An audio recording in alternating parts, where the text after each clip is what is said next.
Now we're on to a member whose name is Plain, and she's, or he, I don't know. I am still struggling with finding powerful standing feeling, unstable equilibrium, especially with my right hand's pinky.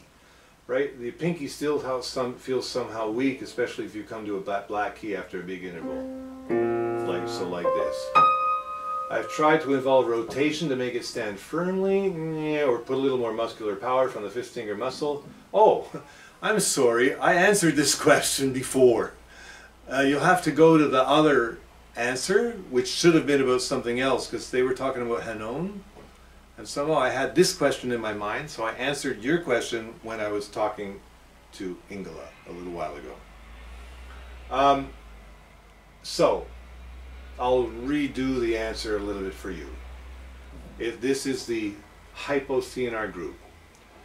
Muscular power can give more power and better bone alignment, but it can lead to stiffness and tension. Any help for improving the fifth finger? Yeah, I read on black keys after bigger leaps. So if it's okay. So first of all, yes, you want to develop the hypothenar in all the ways I showed you before in the previous answer.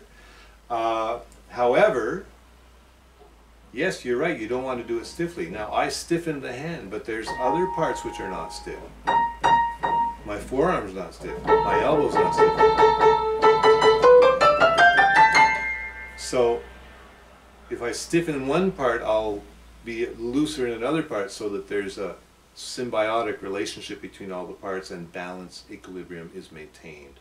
So, but did you notice all the time I was doing this stuff that there's no stiffness, because there's always movement. So if something's moving, it cannot be stiff.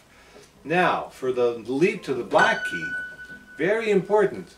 Use the fifth finger. Don't try to do it. I bet what you've been doing is try to play the black key with the tip of your fifth finger.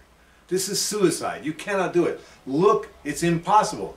Do not try to play a black key with fifth finger unstable equilibrium. It does not work. It's too precarious. Use the rope finger. Flatten it out and keep it at something a little less than a 45-degree angle. Here's 45. Sometimes it'll be more like 30 degrees. Okay, you understand? You see, I can't play it like this. There's no way. No, you know, if I'm playing an octave, you see, I flatten it out and I use more of the pad than the tip. Do not use the tip. Use the pad. And the question becomes then, which part of the pad? Sometimes I play with the crease between the distal and medial phalanges. I actually play the key using that crease there. Sorry, you can't see this? Understand? Why? Because it's so secure. And you see, I can make this into a bone rope, and my hypothenar is still working like the dickens. But it's working more elastically and not, it's still working contractively, but a lot of those contractions go into an elastic kind of a situation. Okay? Great. I hope that helps.